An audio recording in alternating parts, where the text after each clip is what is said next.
matindi na po ang mga mamamayang hindi na nakakatiis at nagsasalita na.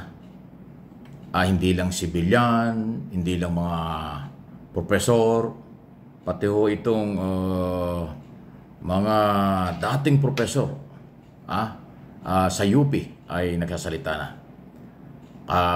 Hapon ba yun o 2 days ago, nagpalabas na ho ng isang kalatas o statement ang UP College of Law at nagbigay na nga ng pahayag na sila'y nababahala dito sa ginawa ng Supreme Court na ruling tungkol sa impeachment, na para bang mababaliwala na ang impeachment sa mga impeachable official ng ating bansa na nasasangkot sa mga pang-aabuso sa pera at kapangyarihan ng bayan, sa bayan.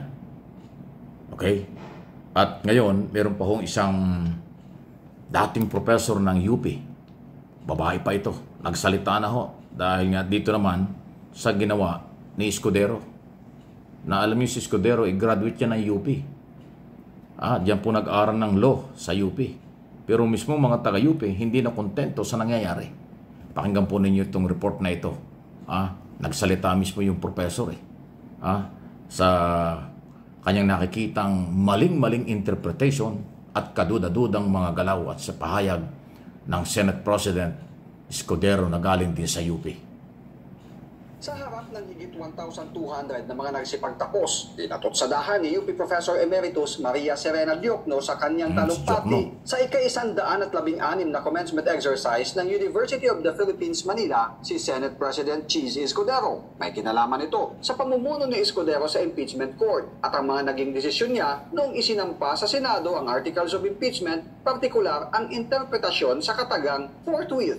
Ano ang silbi ng utak at talento kung walang prinsipyo at tapang upang panindigan ito? Imagine, isang salita, forthwith, ay ayaw intindihin ng nanunungkulan sa Senado.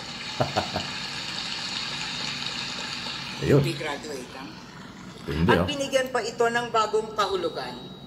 Hindi agad, forthwith, kung hindi 4 na buwan makalipas o dili kaya kapag may panahon pa ang Senado. Binanatan din ni Diokno ang tila pagsisipa ni Escudero sa mga bumalangkas sa konstitusyon dahil sa hindi umano malinaw na pagbibigay ng kahulugan nito. Dagdag niya, kasalanan ng mga gumawa ng ating saligang batas ang di umano'y kalabuan ng salitang forthwith. Dapat daw, sa halip nito, ginamit ang salitang immediately. What utter nonsense. Kaya mensahe niya sa mga... Hindi. Ayan si Professor Maria Diokno ng University of the Philippines. Hindi na ho nakatiis.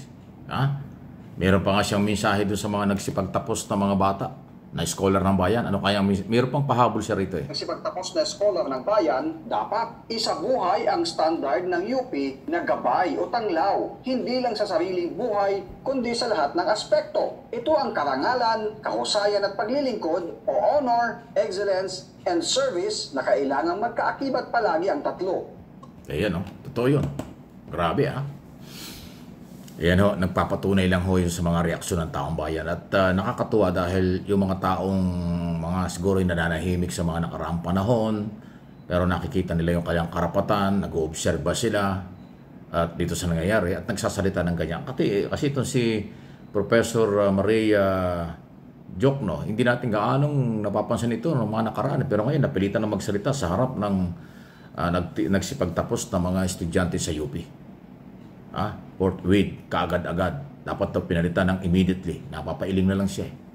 Isipin mo yan. So, Senator Escudero, walang personalan. Talagang ikaw ang laman ng balita. Hindi ko alam kung paano mo ito hinaharap o binabaliwala mo. Pero kaya natin pinag-uusapan ito kasi sa iyo rin ang galing. Doon sa mga press conference mo before, hindi ka makikinig sa kahit kaninong grupo mang galing ang sinasabi. Galing sa pro-Marcos, anti-Marcos, or yung pro-Duterte, anti-Duterte, kung ano man. Hindi ka makikinig. Sinabi mo yan Wala kang paniniwalaan, wala kang susundin. Hindi ka makikinig sa pulso ng mga mamamayan. Pero ngayon, paano na ito?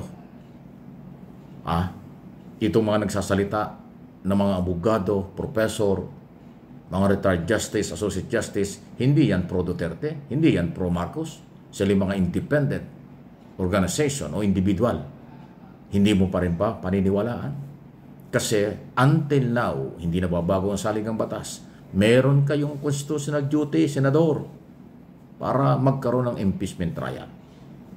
Yung issue sa Supreme Court, hindi pa yung final. Sinabi ko na nung araw pa, nang sila yung mag-decide. Subject pa yan for motion for reconsideration na ipapile at gagawin ng Kongreso. 10 to 15 days ang ibinigay sa kanila. So, hindi pa final. Kaya nga, may balita na malaki ang posibilidad na ito'y mabaligtad pa rin dahil naniniwala naman tayo at maraming mga titinong Pilipino na ang mga maestrado, justices ng Supreme Court, aamin din ito ng pagkakamali. Kasi may nangyari na palang ganyan. Na may mga ruling ang Supreme Court na nagkamali sila, inamin at binago kahit pa 13-0. Kaya may pag-asa pa rin na ito'y mabago. Okay? Ipagdasal at malumabas ang katotohanan at katarungan. Okay? Naku, ito habol natin, naging topic natin isang araw ito. May matindi, si President Donald Trump ay may warning na ho dun sa Russia. Pero ito na yun, di ba? Nung isang anong nakaraan, 50 days ang kanya binibigay para magkaroon ng ceasefire sa Ukraine.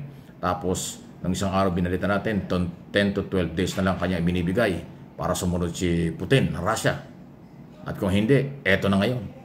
Meron na pong 2 submarine, nuclear submarine ng US ang idineploy papunta dyan sa Russia o harap sa Russia. Wow!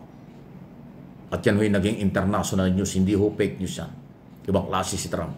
Nagbigay siya ng warning, binabaliwala ni Putin. Nagbigay siya ng warning, binabaliwala ng Russia. Ay ang gusto niya ay ceasefire sa pagitan ng Ukraine at saka ng Russia. Ay ayaw sundin. So, ngayon, ito na. Okay? 2 nuclear submarine. Huwag naman sanang umabot sa away talagang matindi. Delikado po yan. Kaya nga pinatulan ng international media. Mga media sa Amerika, sa Europe, at siyempre dito sa ating bansa, binabalita rin natin ito dahil ayaw natin mangyari yan. Pag nuclear, delikado yan. Marami pa rin Pilipino sa Russia.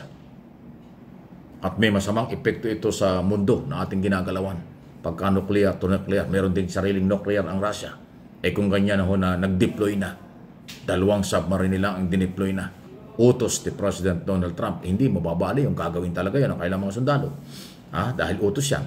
Kung yung mga gunita nga, yung siren nga, pinabomba niya O anong nangyari? Walang abiso, kaya nasyak ang mundo. Ginawa niya, ito kaya, ngayon ito na naman.